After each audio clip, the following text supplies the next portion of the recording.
These are the pictures that Mrs. Journey, the church secretary, found in my study. They've given me 3 months to think about them, 3 months to pray and to contemplate, while a visiting priest from New Mexico tends to my congregation, and then I'm to meet with the bishop and explain myself.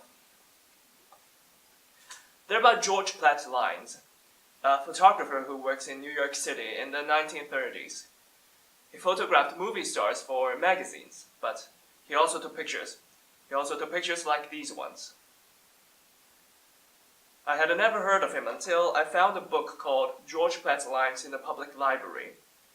I was looking in the L's in the art section for Lorenzo Lotto, who painted the lives of the saints on the walls of the Suardi Chapel in Trescore in 1524, and I found George Platt Lyons instead.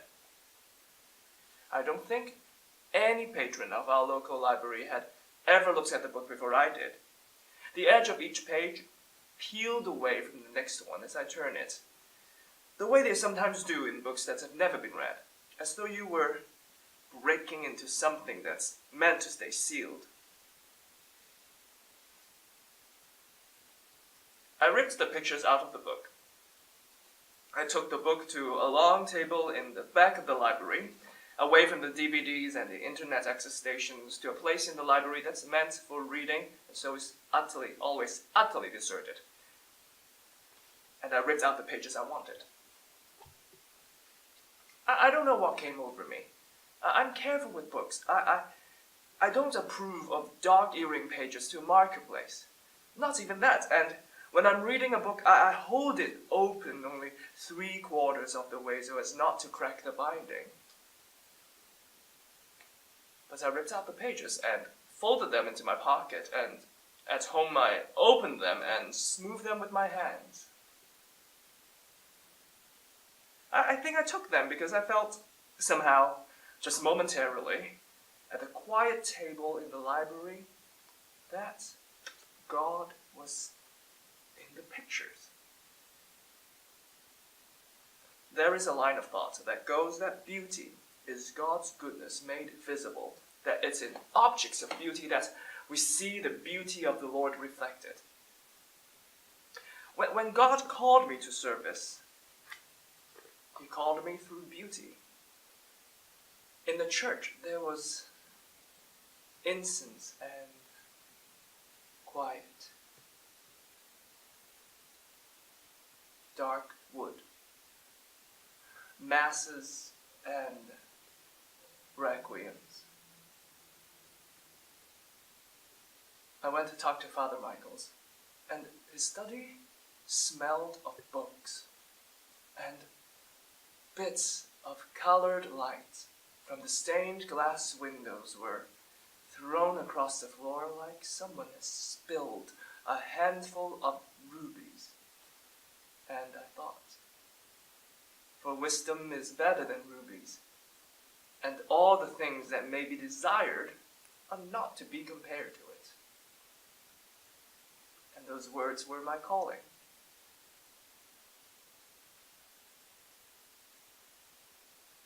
So one can be called to God by beauty.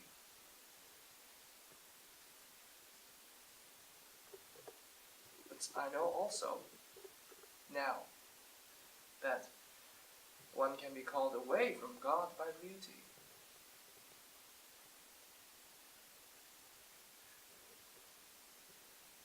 The church teaches that as priests, we are sanctified. That is, literally, separate, set apart for sacred use.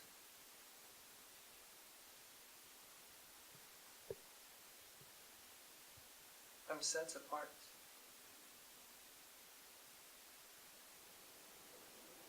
I'm set aside.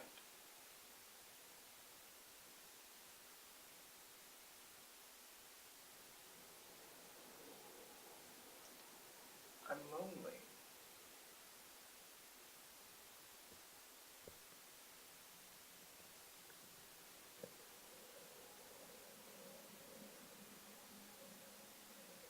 When I look at the pictures, I inhabit the bodies of the men. I don't look at them as objects of desire. I become them, just as a beginning step before even thinking about desire.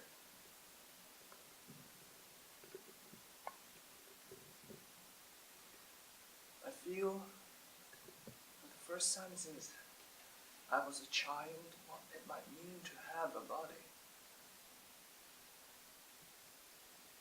Maybe even what it might mean to have a body in relation to another person's body.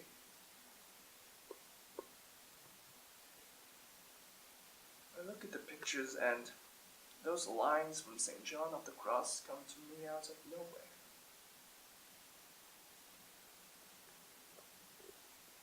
With his gentle hand, he wounded my neck.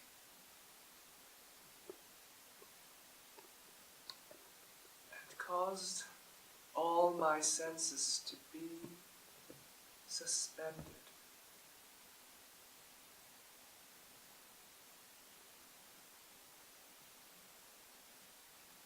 I didn't even know that I knew them, and suddenly they were all I can find in my head, no matter what else I'm looking for.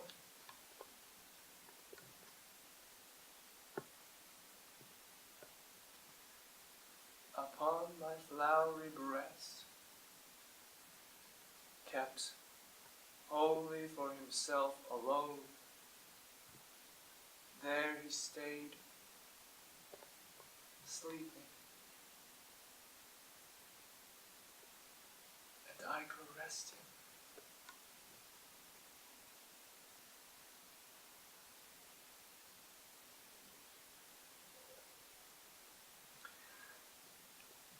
I know that it's supposed to be about God, but I just can't seem to hear it that way anymore.